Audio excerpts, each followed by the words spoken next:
I have looked at uncertainty in the face and I have jumped, not knowing how I will land, where I will land, and the condition I will be in when I land. But I have found that if you want to go places in this world, in this life, you have to have courage. And so it is a matter of the heart, and it's not really the thing that beats in your chest cavity. It's really about your mind. It's about the power and the strength of your spirit. And I have found that when you go into mountaintops, it is a good place to jump off, because some of us enter into the worst phase of life that we can at mountaintops, and that is staying in a place of comfort. And comfort is not your friend. You are here. Welcome to the Purpose Finder podcast. This is the show where we uncover why you are truly here, and more importantly, how to make it your reality. My father, the late Dr. Myles Munroe, said the greatest tragedy in life is not death, but life without purpose. And research further shows that people with a strong sense of purpose are 2.4 times more likely to feel fulfilled. Each week, I sit down with extraordinary guests, entrepreneurs, artists, thought leaders who are boldly living their why. We dive deep into their journeys, the struggles they have overcome, their breakthroughs, and the lessons that can help you do the same. I am your beautiful host, Charissa Monroe-Wilborn, and we're about to explore the mindsets, tools, and strategies to help you live a life with purpose, passion, and legacy. Are you ready? Let's go and dive into the episode. Ladies and gentlemen, welcome back to the Purpose Finder podcast. Yes, where our mission is simple: to inspire you to find and uncover your purpose and to live a life overflowing with three things: meaning, fulfillment, and significance. Yes, those three things are essential. And we're going to dive deep because we all crave belonging. No one wants to feel unfulfilled, and we are all searching, asking that one big question: why am I here? Hope your search ends here today on the Purpose Finder podcast. I'm your host, Charissa Monroe-Wilborn, and today I am honored to have the privilege to sit down with an amazing woman who's not only thinking about purpose or talking about purpose. No, she is living her life boldly, in purpose, on purpose, for purpose. Help me welcome Her Excellency Cheryl Bazard KC. Yes, you heard all of it. We're going to give her all of her flowers, all of her recognitions, because she deserves every bit of it. Cheryl, welcome. Thank you so much for joining us here on the Purpose Finder podcast. Thank you for having me. It really is an honor to be here. It is really, for me, a pleasure.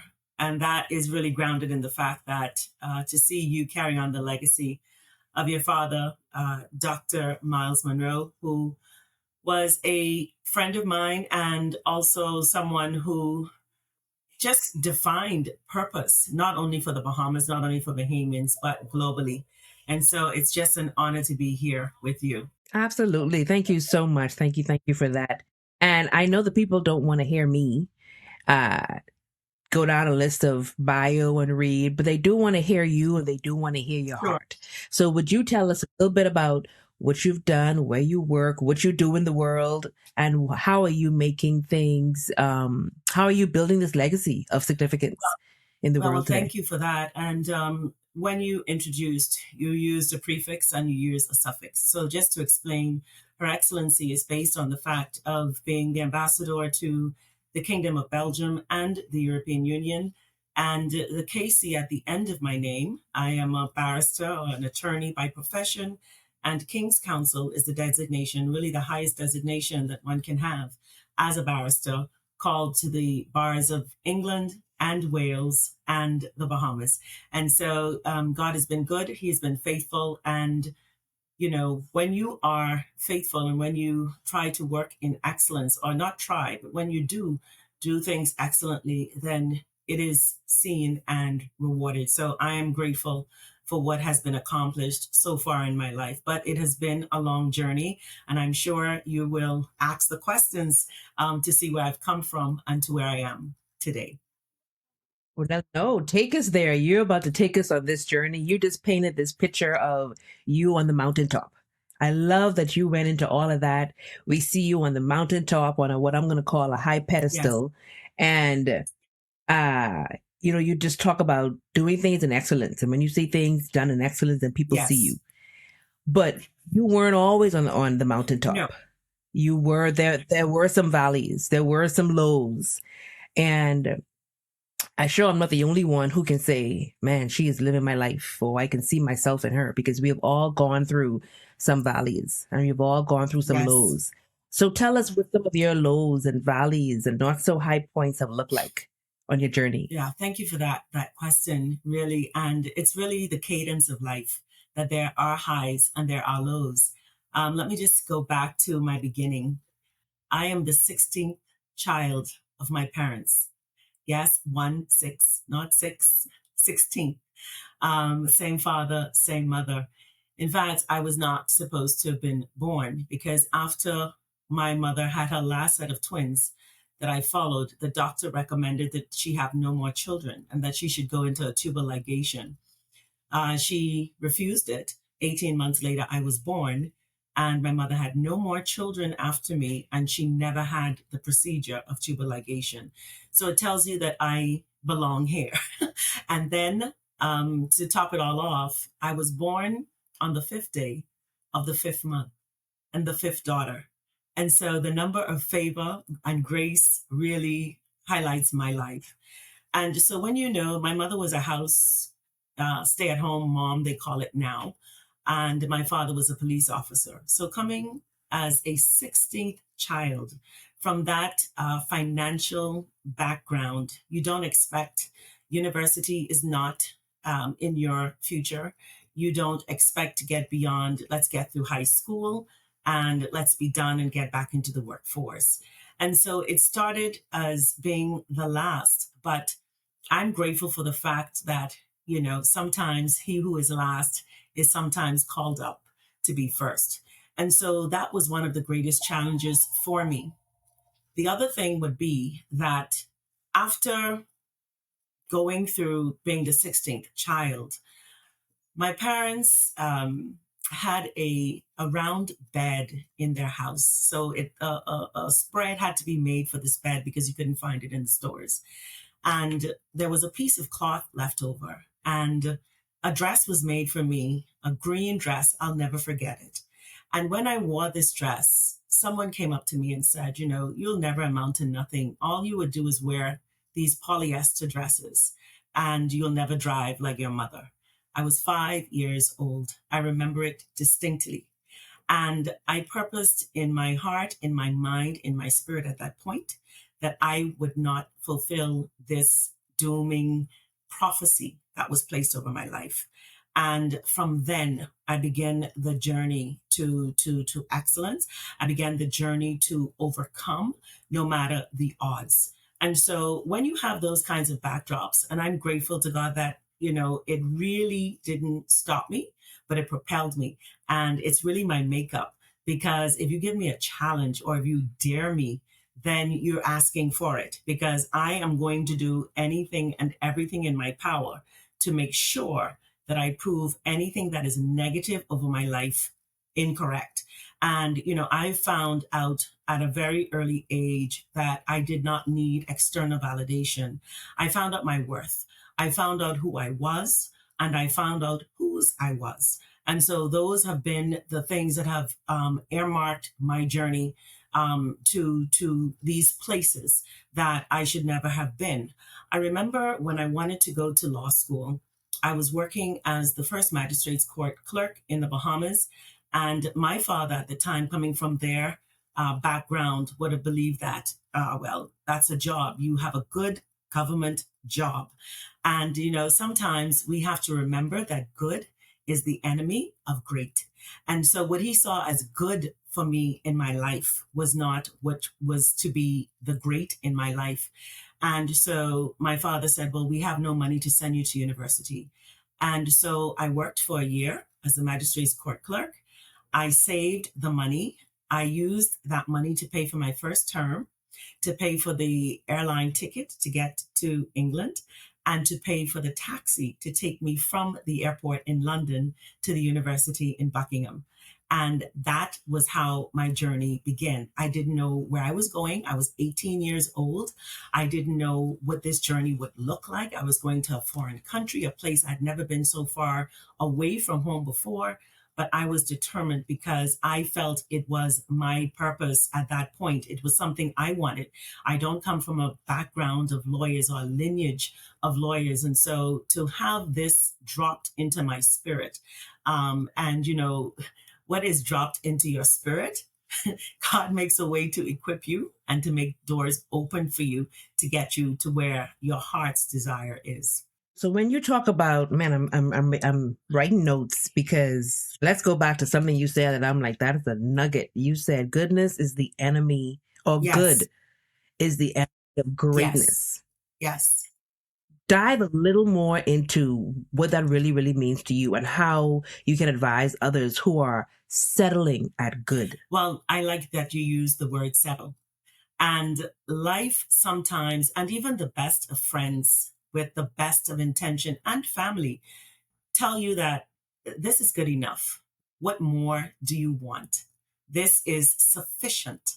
But the thing that I would say to somebody who's out there and who feels a stirring in their heart, in their spirit, that this is not all that I'm called to be, that there has to be more, is that you do go for it, that you listen to that inner voice, that you listen to that stirring, because that is the conversation that you had when you, even before you came here. And I think we have to look at the fact that we are body, soul, and spirit. And so before we came here, I am of the view that there was a conversation with God. And he told us, he put into our spirits exactly what we could be, our unlimitlessness.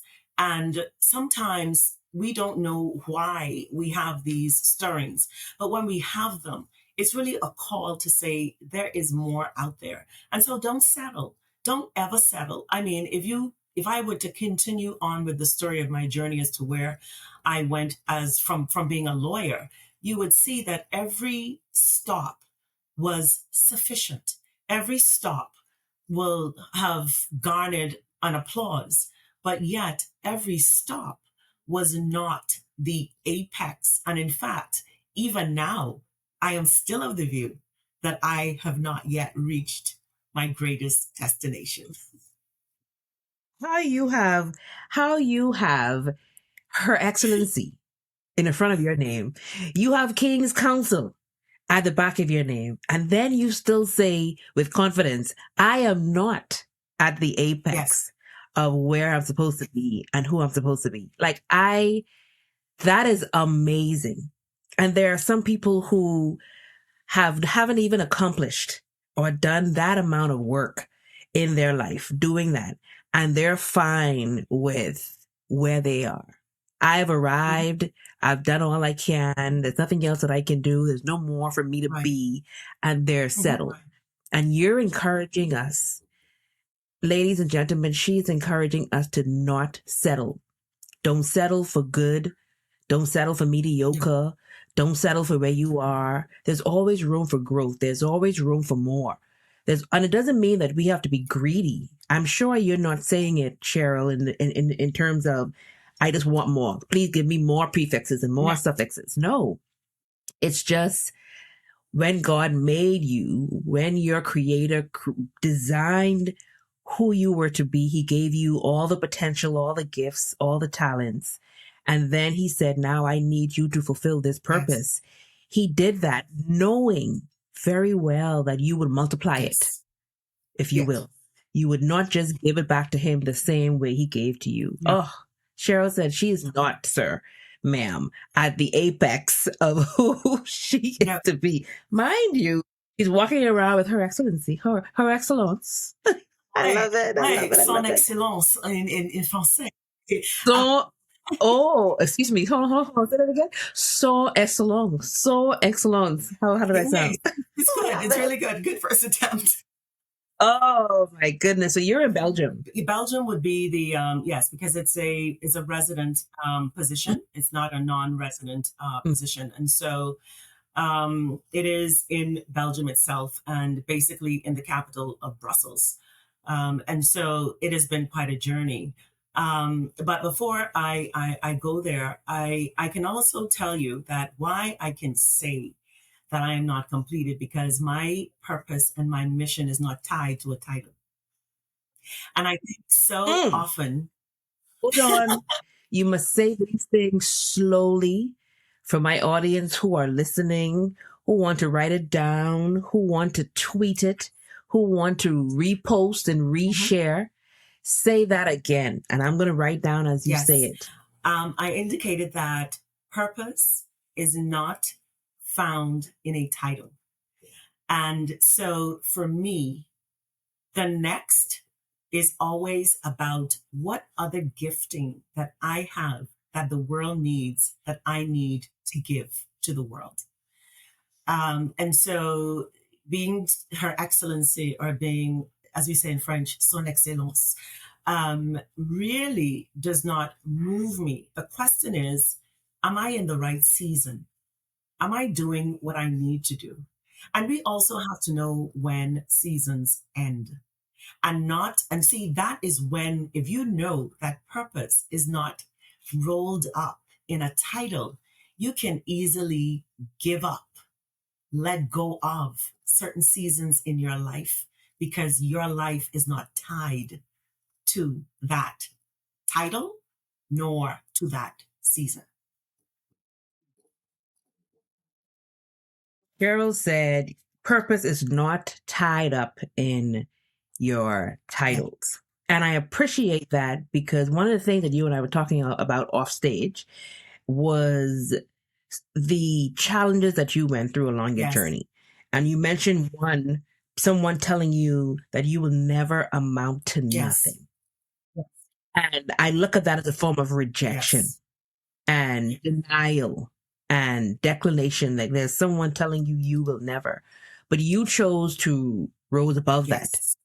But even when you go back to when you had those moments of rejection and even the lack of support back when you were 18 and maybe even now when you're very much older adult life, like what do you remember that rejection looking like, feeling like, the lack of support? What did it feel like for you? Well, any rejection is hurtful. And if we're honest enough, I don't care which position we sit in, it hurts. It stings. I have found, though, that with rejection, for me personally, I take it as something to challenge me and to overcome it. Because, you cannot let people get into your heads. And that is what that rejection is all about. I could have accepted the fact that I would not amount to anything and accept that based on my surroundings, based on the fact that I'm coming up, in the United States, you would say on the wrong side of the tracks. In the Bahamas, you would say over the hill. I tell people if I were ever to write an autobiography, it would be called I Had Two Hills to Climb, because there was the Blue Hill and then there's Government Hill to get onto Bay Street. But God had his plans for me, because after qualifying as a barrister, the next thing would have been sitting as a magistrate. So I have sat in the judiciary as a magistrate, and I would have been a magistrate in my early 20s. Oh, don't mind me looking like I'm just beyond 20 now, but that's a while back. But in my early 20s, I sat as a magistrate. So when I sat in that position of dispensing justice, I saw it that as being an arm, the extension of the arm of God in extending justice to persons. I think, it all turns on how you look at where you sit and the privilege that you have. I never take it for granted that I have arrived or it was only my giftings that got me to the point. You have to understand that there are workings behind the scene, whether seen or unseen. And then when you get to that position, you have to understand the responsibility that comes with that, and almost the spirituality that comes with it as well. Because inherent in any one of your giftings, you would find that there is an element of service. And I tell young lawyers that all of the time, no matter that you wear a wig and gown, that's what we do in the Bahamas to signify us having been called to the bar. But the thing is, you are in a service industry. You are dealing with the whole man. And it's only really a privilege that you have that should not be abused when you sit in these positions. And so, I sat as a magistrate. When I sat in that position, I would have been in private practice prior to going into the magistracy. I had a client who we did some work for, and he was impressed by the work that was being done. And he said, you really should be back in private practice and doing something. And he said, well, there's this opening coming up in the financial services sector for compliance. So here now, I'm shifting again. So it was from the student to the lawyer to the magistrate, back into private, but now into another area of financial services, this area of compliance, very new to the Bahamas at that particular point. This would have been the early 1990s. And so I took him up on the challenge. And later on, becoming the compliance officer for a financial services sector, a bank here in the Bahamas. And then after that, becoming regional director of compliance with responsibility for 16 countries in the Caribbean, as well as its corporate secretary, as well as its legal counsel. So you can see the responsibilities growing at every point. And so every stage really was preparing me for my next. And if I was allowing myself not to get caught up in the title, because I could have rested on my laurels now with having 16 countries in the Caribbean that I had the responsibility for to write a program from scratch, because this would have been the first Pan-Caribbean bank ever to exist. And I had to write policies and procedures using the legislation from all 16 countries and making sure that we had a cohesive policy for this international bank. So after that, let's just keep going. Well, I'll stop you just for 2 seconds, just to bring back to the forefront that you said we need to know when seasons Yes. end. Yes.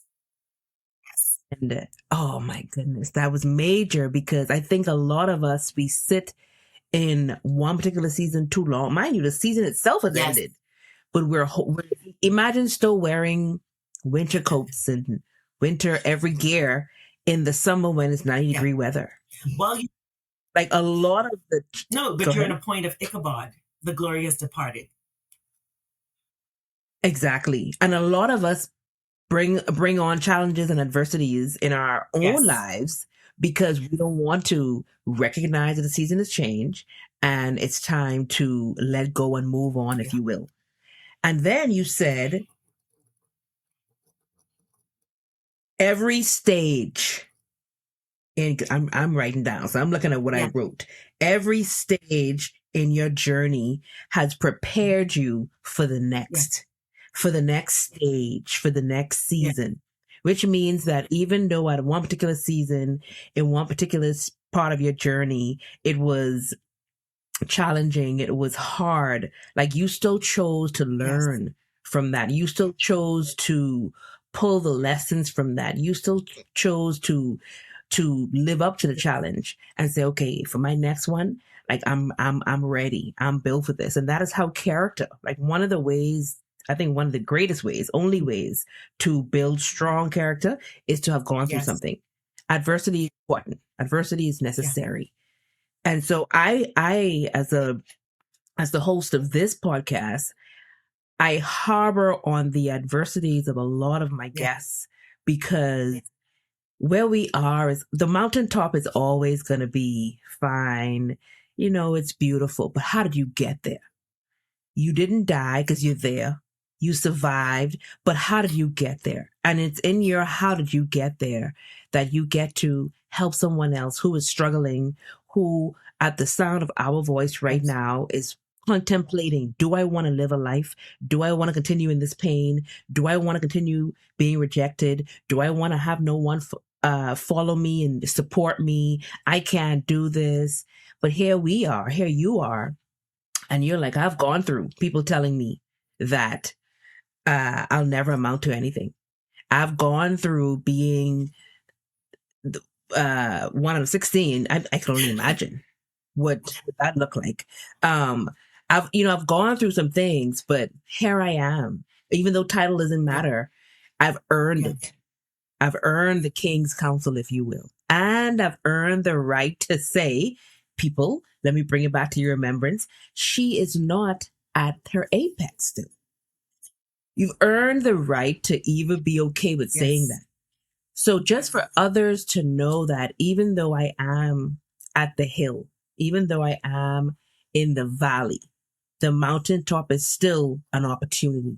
The mountaintop is still a possibility. The mountaintop is still just one mindset change away from getting there. So I'm sorry, I didn't mean to interrupt your journey. It's fine. And I want to add to what you're saying. The mountaintop is a good jump off point. It really is. I'm a jumper in life. Say that again for us. Repeat that for us again. The mountaintop is a good spot, good point, good place to jump off. I like I said, I have been a jumper all of my life. I have looked at uncertainty in the face, and I have jumped, not knowing how I will land, where I will land, and the condition I will be in when I land. But I have found that if you want to go places in this world, in this life, you have to have courage. And if we look, I'm going to go back to French. If you look at courage, it comes from the French coeur, which means heart. So you have courage, if you were to say it in French. And so it is a matter of the heart. And it's not really the thing that beats in your chest cavity. It's really about your mind. It's about the power and the strength of your spirit. And I have found that when you go into mountaintops, it is a good place to jump off, because some of us enter into the worst phase of life that we can at mountaintops, and that is staying in a place of comfort. And comfort is not your friend. We've talked about adversity, and I think that persons run away from adversity. I've found that adversity has chiseled me. It has refined me. No, it was not easy. It is abrasive. It is hard. It requires you not only to be physically strong, but also mentally strong. But I can tell you, when you come out of the process of being rubbed the wrong way, of being rejected, of being refused, all of this, when you look back, shapes the way you act, and also how you then respond to others that are going through that same journey. And so mountaintops, they never, from me, say to stay. It's like, okay, another thing to check off, done, completed, accomplished. What next? What next? What next? And my dad, the late Dr. Miles Monroe, talk about potential being that very thing. Potential is not what you've done already. Exactly. It's actually what you can do and haven't done yet.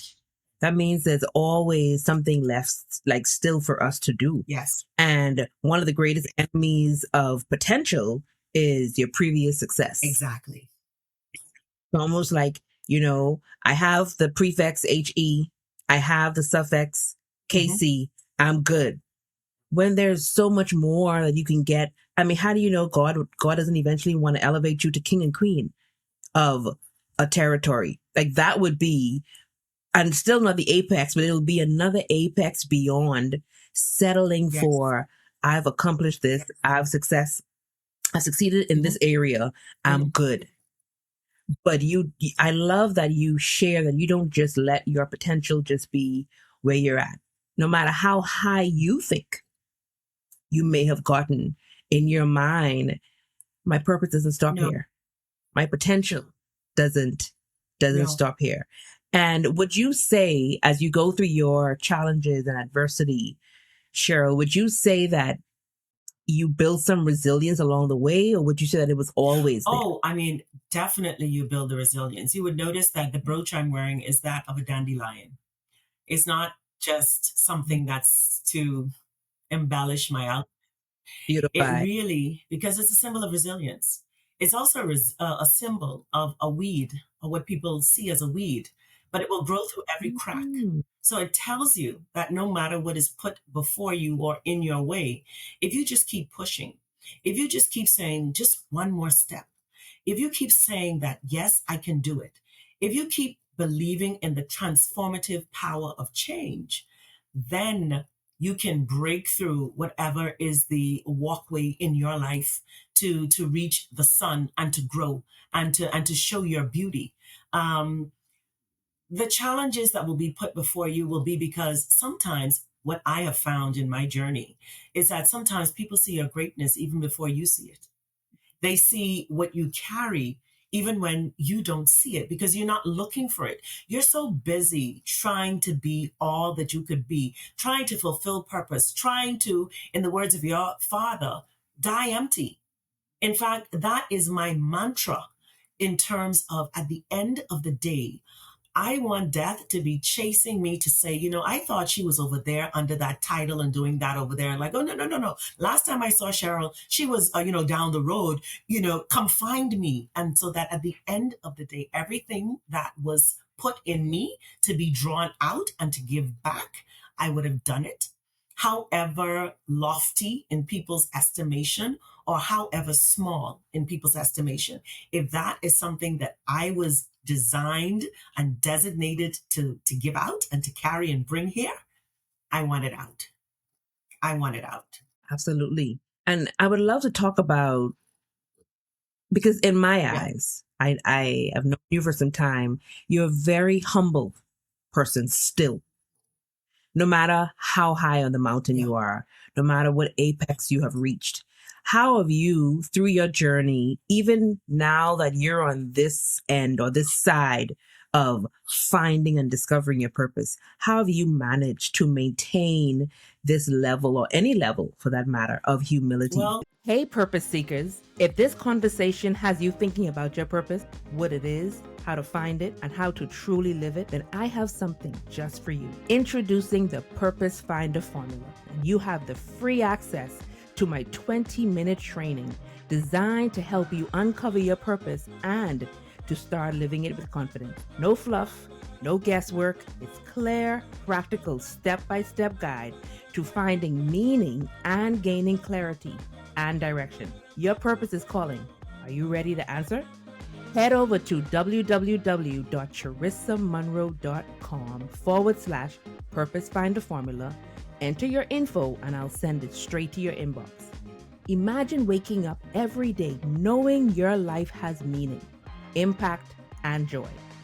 That's what awaits you. So don't wait. Grab your free training today. Now, let's get back to the episode. Well, I had a grandmother who always told us the humble child tastes the grace of God. So that was hammered into us almost as if, if you don't do it right, you're really nobody. But what really drives me is that we are all dust and we will return to dust. I am no better than anybody else that walks the face of the earth. I know who I am. I won't let anyone belittle me by saying that, because when you look, there is humble and then there's false humility. I am not about playing small. I am not about dimming my light. If you are insecure about the greatness that I bring, then I am so sorry, but that really is of no concern to me. There is a level of confidence that you should have in yourself. Some people see your confidence as arrogance. I have found that persons who see it that way are persons who are insecure about themselves. Like I've said before in this podcast, I know who I am. I know the abilities that I have. I know the abilities that I bring. And so I should never play small. That also should never be misdiagnosed as being arrogant or not being humble. I only believe that I have been gifted and have been fortunate enough to end up in places where I've ended up. And the thing about it in my journey is that I've never been seeking these things. I never sought after these positions. I've always been sought after. And I think the message in that is that to grow yourself in your darkness, to grow yourself where you're not being looked at, to build your character in those times. And when you do that, it's very easy at the end of the day to remain true to yourself. And that's how I would define the humility that you're talking about, is really remaining true to myself, and to the values instilled in me by my parents, and to be the legacy that my parents could be proud of at the end of the day.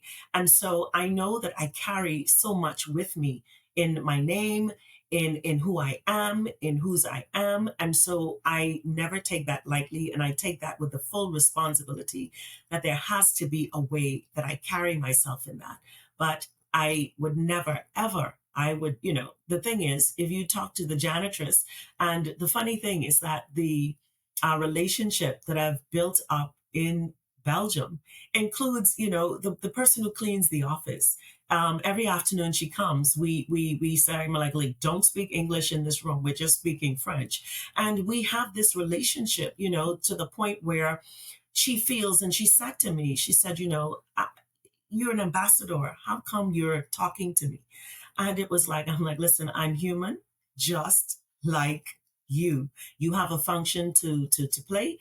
I have a function to play. So how can I believe that I am better than you? God, when he made us, never gave us dominion over humans. He gave us dominion over animals and things. It was never to dominate another human being.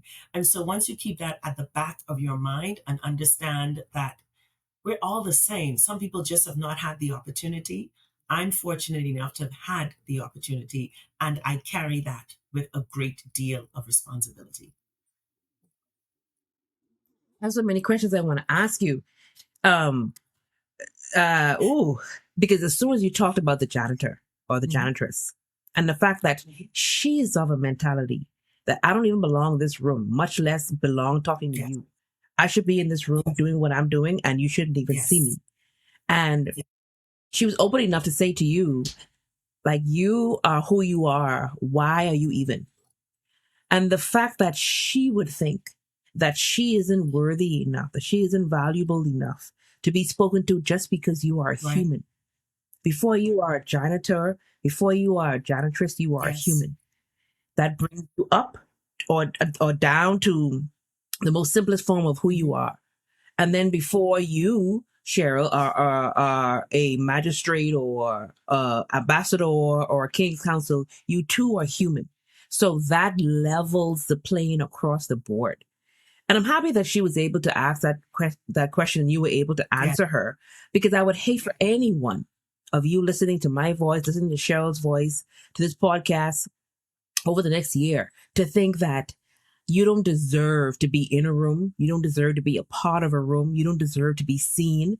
And that's why one of the three key words that I talk about that this podcast is about is significance. We all want to know that we are touching lives, that we are leaving a mark in the world. And your mark doesn't have to sound like Her Excellence anything. Your mark could be, when I came to work, the janitress always smiled at me. 10 years, 30 years later, she's no longer here. She's passed on. But when I came to work, that janitress always had a smile on her face.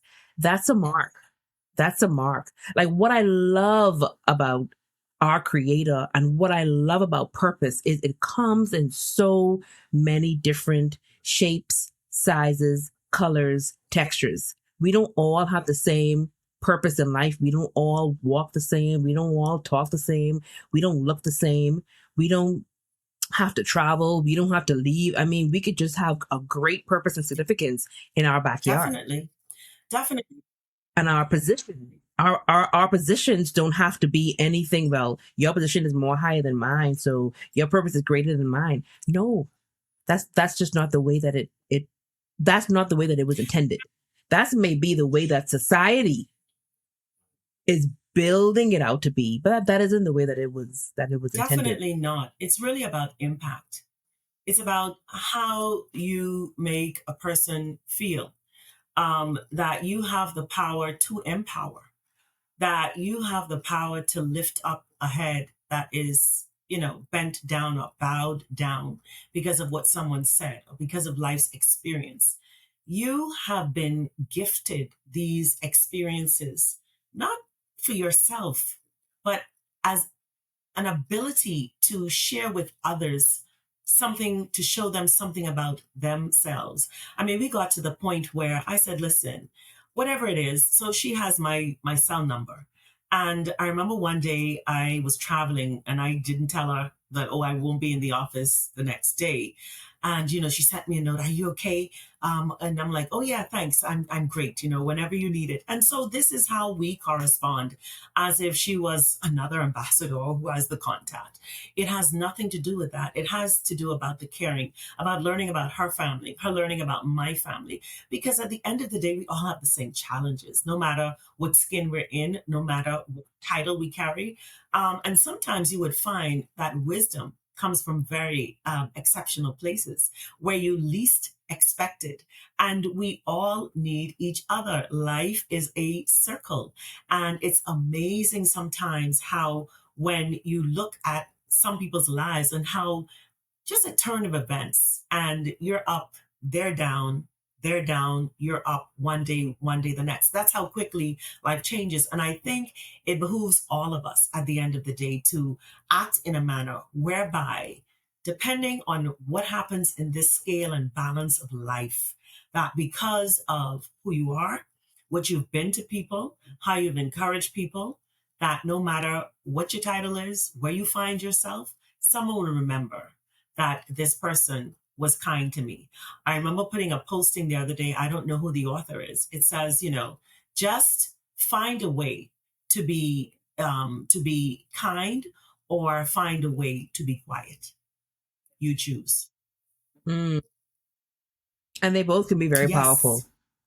Yes. I like that, because you don't have to think of, well, if I have nothing kind to say, then being quiet means I'm not kind. No, being quiet just means that you are smart Yes. enough and wise enough to know that in this moment, the greatest kindness that I can show Yes. is in my Yes. silence. Indeed. In my Indeed. silence. Indeed. And I have had those challenges, I know, because when you find yourself in certain positions, sometimes you find yourself in an us and them kind of position. And for many reasons. And you would find that the support is not there, that you're left on your own. And I mean, for me, that's the worst thing you can do for me, is to leave me on my own and think that I will drown. I have found myself in situations where it's sink or swim. And believe you me, whether it's the dog paddle, the breaststroke, the backstroke, whatever it takes to get to just to float, dead man's float. Just float. Whatever it takes, I am going to find a way to get it done. Because you see, my thing is, again, it goes back to the fact that nothing is beneath you. So if there's something to be painted, if there's something to be swept, if there's something to be wiped down, whatever it is in an office space, if I'm there and I can do it, no title will cause me to not do that. We're all together and it needs to be done. And regardless of the title thrust upon me, the fact is, you're there as a team player and you get it done. And so if persons withdraw from you with the effect, or what they hope to be the effect of causing failure in your life, then you dig deep, you dig in, and all of these experiences come back to you. I'll tell you, coming from 16 children, we didn't have Disney World in our experiences or any vacation of any sort. In fact, in the summers, all of us got a soda crate. And that was the seat. And we had a patch to weed in the summers. That's what my father did. And it looks cruel now if you try to do that to a child in the hot sun. But what it was building in us is the ability to be resourceful, to be responsible for your surroundings. This was your surroundings. These were your weeds. You had to get rid of it. And so all of that, I know how to abase and I know how to abound. And so all of these experiences come together to create and to solidify the character, the person that you are. So I can go back. I can do that. I can change the tire. I can paint the house. I can clip the hedge. I can do all of that. And if it is needed, believe you me, I will be doing all of that. Folks, you guys heard it. Her Excellence said she can change a tire. She can probably change the oil of a car. She can do all of those things. And she's humble, maintaining her humility. And she's serving her gift and trying to figure out what other gifts do I have to serve to the world. And I say that because there are many people, women especially, who walk around very entitled. Yes. With a sense of entitlement. I shouldn't be doing this thing because for whatever reason. And whether or not you do something is one thing, but even having the ability to be able to do it. Yeah. So, and if in any case, let's just say you don't have to do it for yourself. You don't want to change a tire for yourself. But what happens when you need to help a 85-year-old woman who shouldn't be driving anyway? However, she's on the road and she has a tire and you're the only one passing. Yes. Are you going to say, no, ma'am, I don't get my fingers dirty. I can't touch your tire. Or are you going to say, there's no man around? Ma'am, how can I help you? Let me help you change this tire. Yes. So I appreciate that you say that.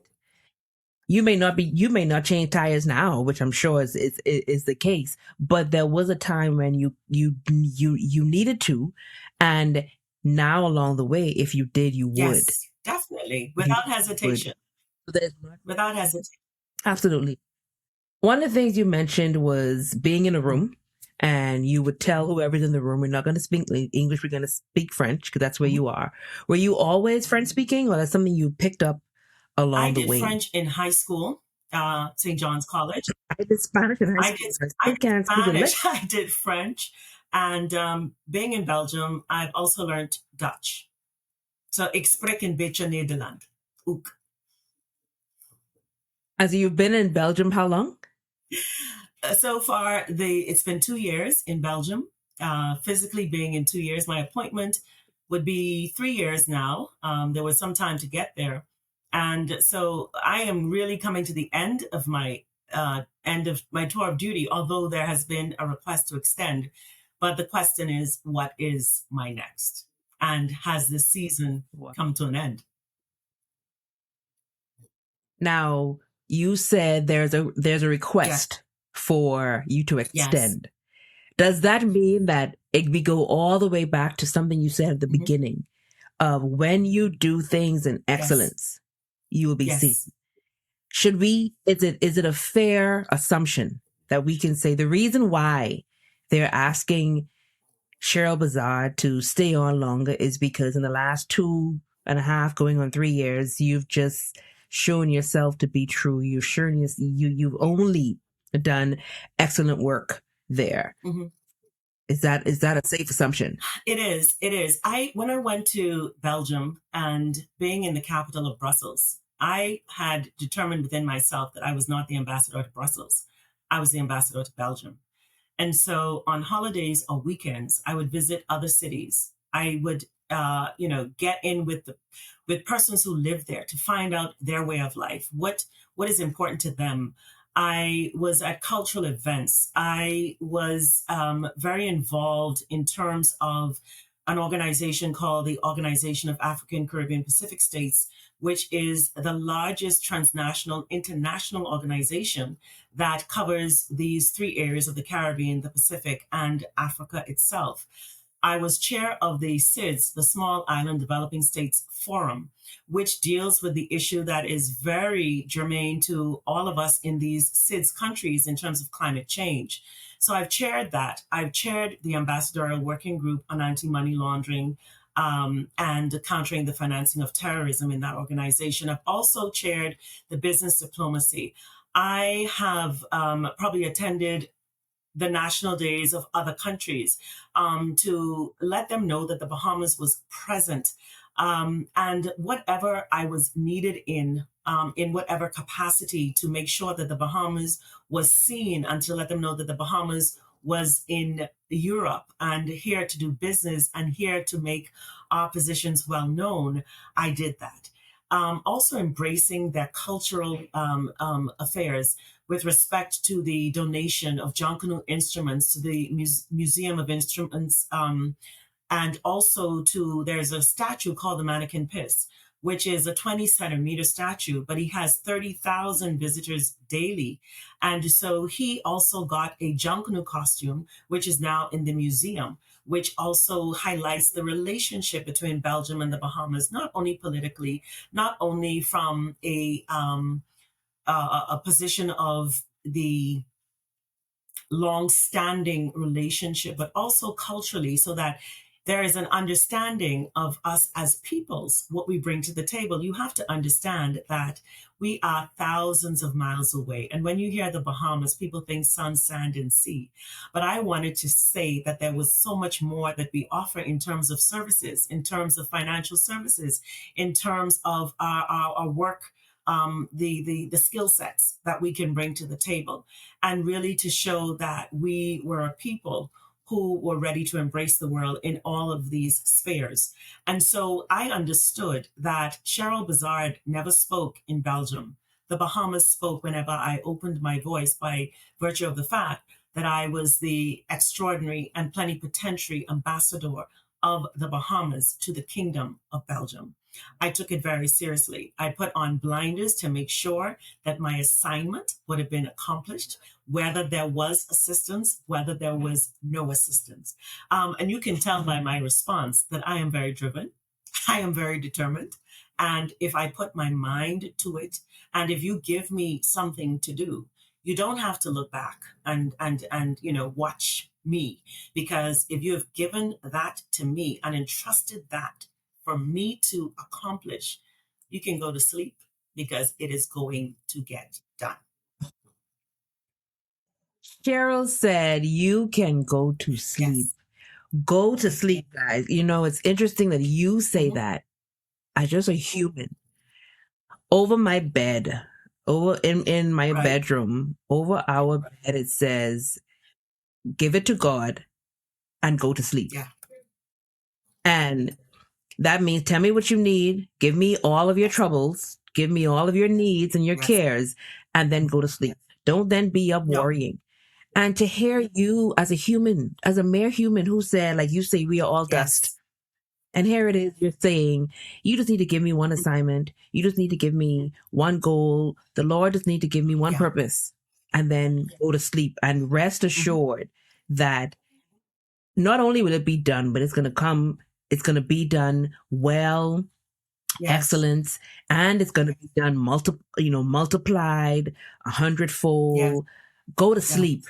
Now that's what I'm walking away with today.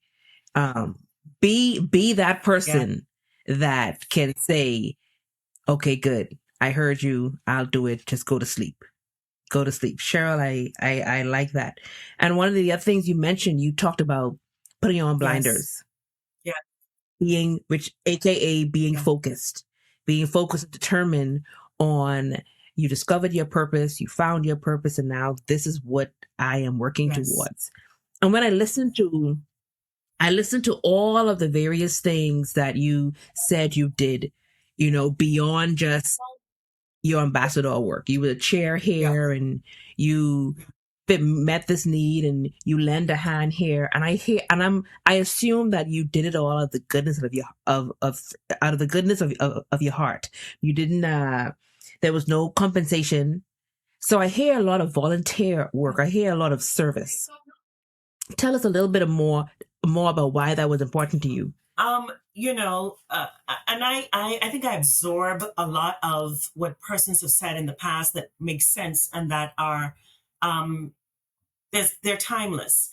And I think it was Martin Luther King who said that, service is really your rent for the fact of being here on God's earth. And I have found that service is very service oriented. And I think a part of that too comes from my mother. there was the Bahamian Women's Charity Club. I mean, I don't even know if it exists anymore, but I watched growing up with my mother with 16 children, but still packing bags for those that were less fortunate than us and making sure that they had clothing, that they had food. And so we grew up in that in terms of giving. I am a part of organizations like the Links Incorporated, where service is really our mantra, also a part of Zonta, where service is our mantra. I sponsor the Bahamas Humane Society, where they're animals, but they can't speak for themselves. Again, service. And I truly believe that that is really something that you should even do without even thinking.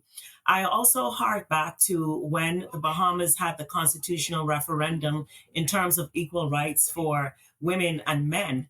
And that too, in terms of leading that charge. I think for me, the person that's really the downtrodden, it's like an attraction for me. And I think that stems back from being 5 years old and being told that you will amount to nothing.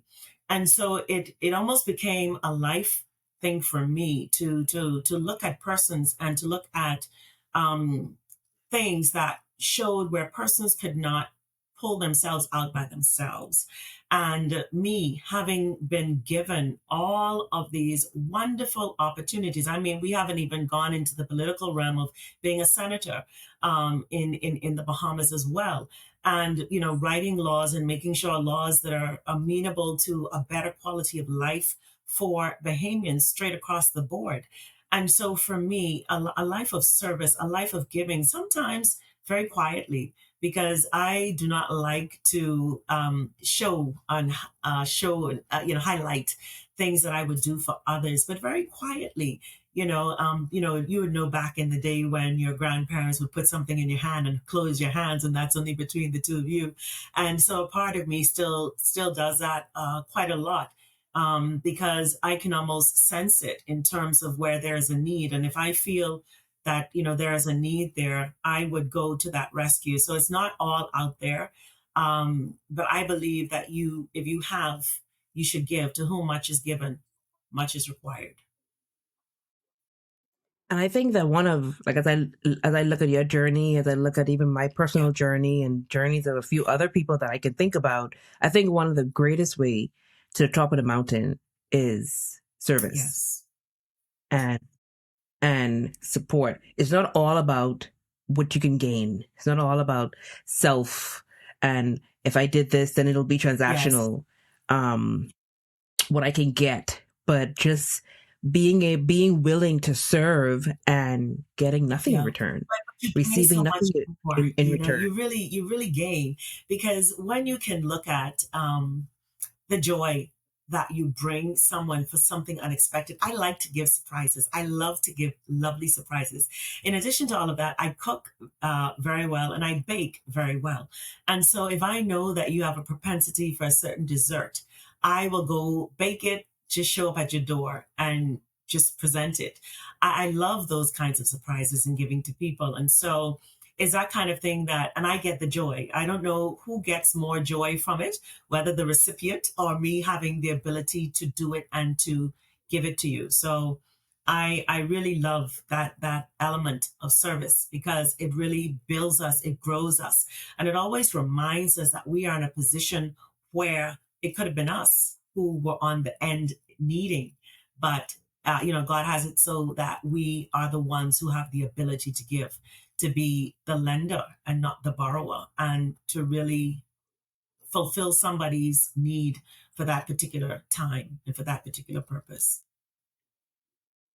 Oh, you have such a big heart, and there aren't a lot of people still left in the world that have a heart as big as that, as big as yours. And I enjoy listening to that, especially from whence you came, someone telling you you'll never amount to anything.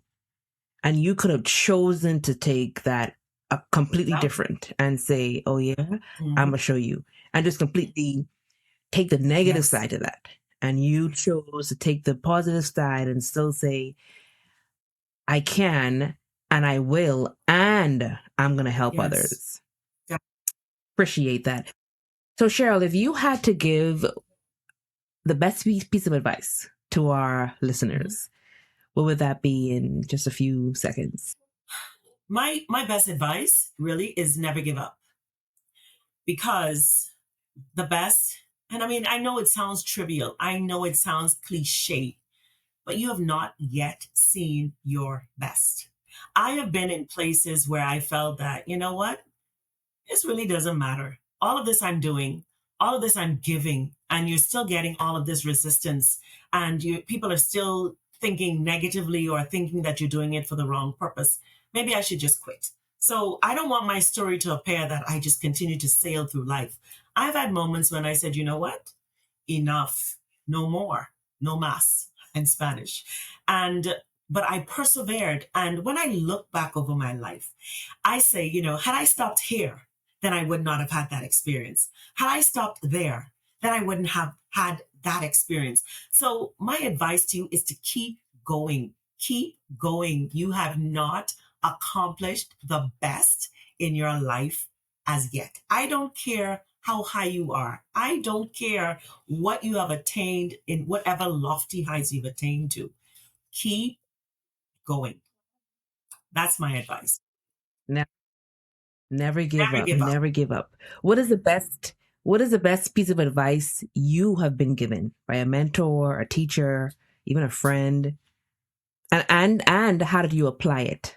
I think if I were to go back, I think around the age of, must have been 12, 13. And that was the time when I was coming into life where life was no longer black and white. Life had grays in it. But you grew up just believing it's either this or it's either that. And how could you justify something that wasn't quite falling into either side of that? And I had a teacher who saw the confusion.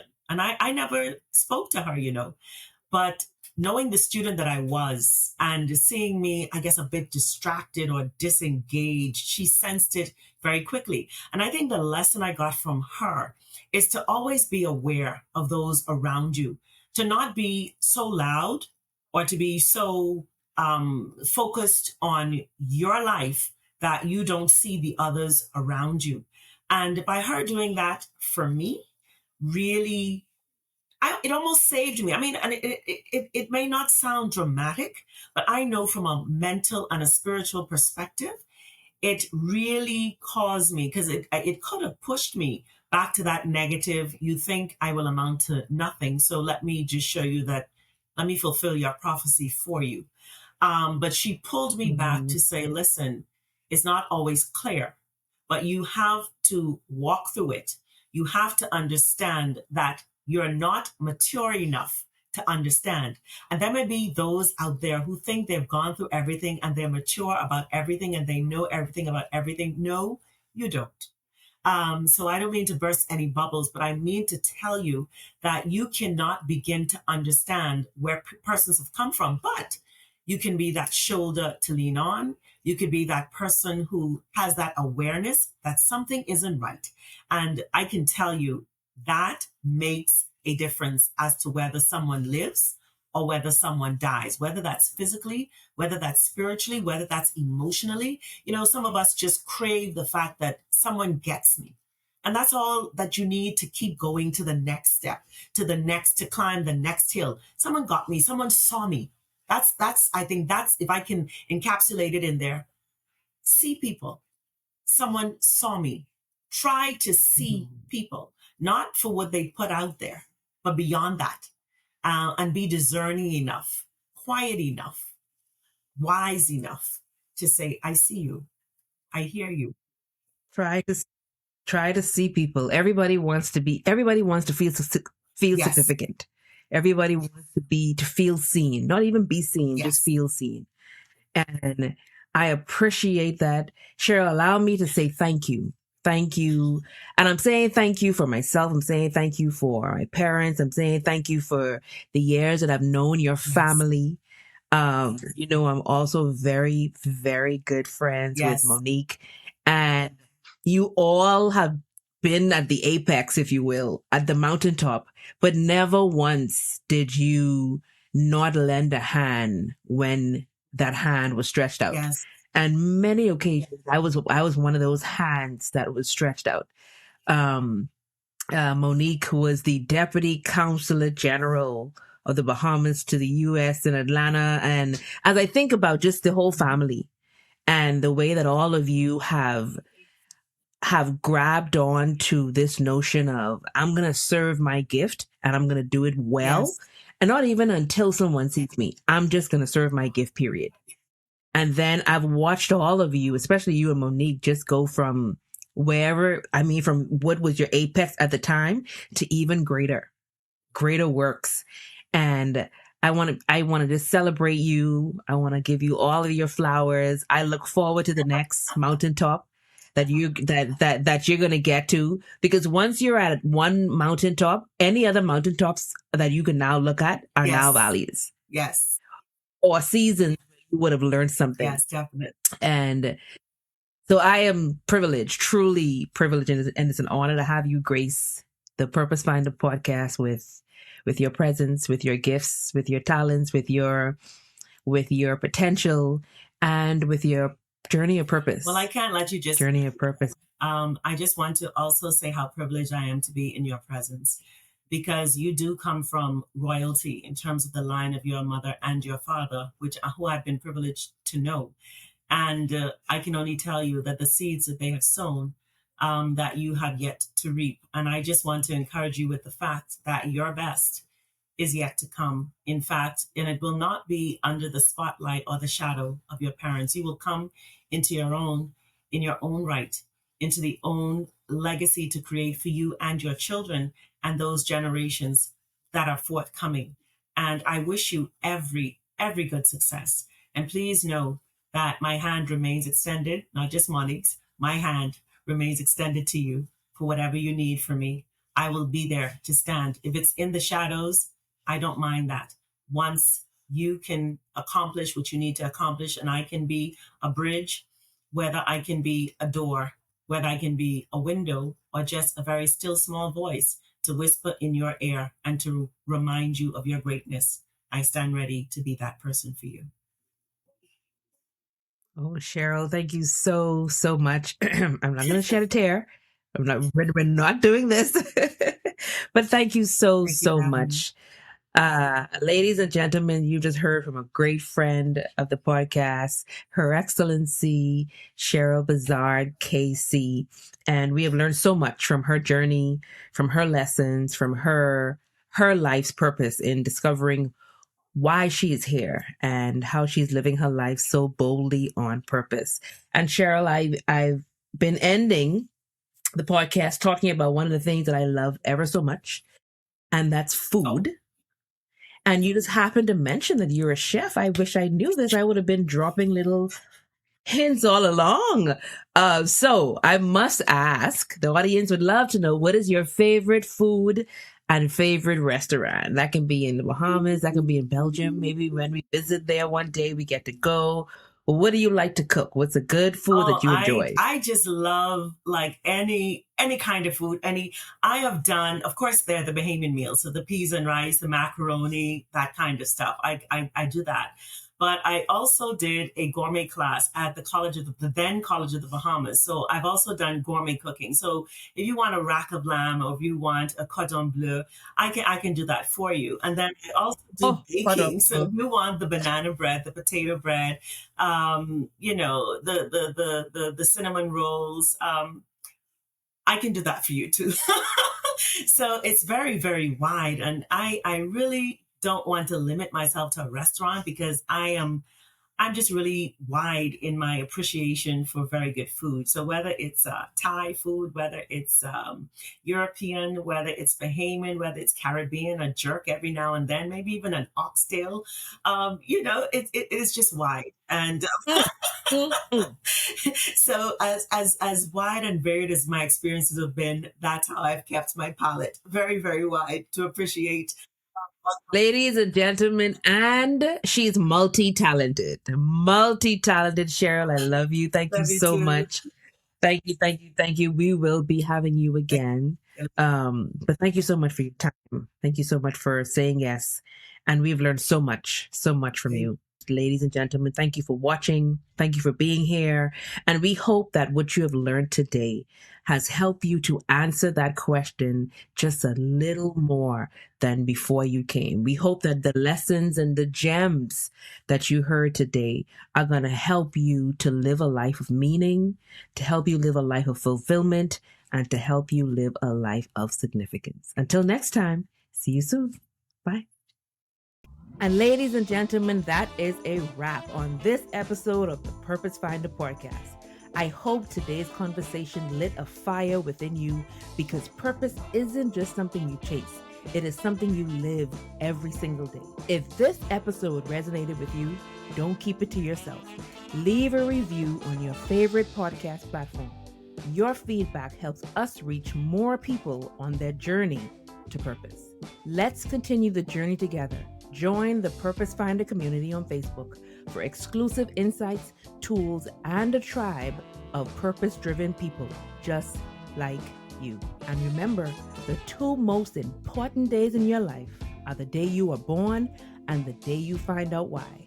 Your purpose isn't far off. It's already within you. It's time for you to uncover it and live it boldly. Until next time, stay inspired, stay intentional, and keep walking in your purpose.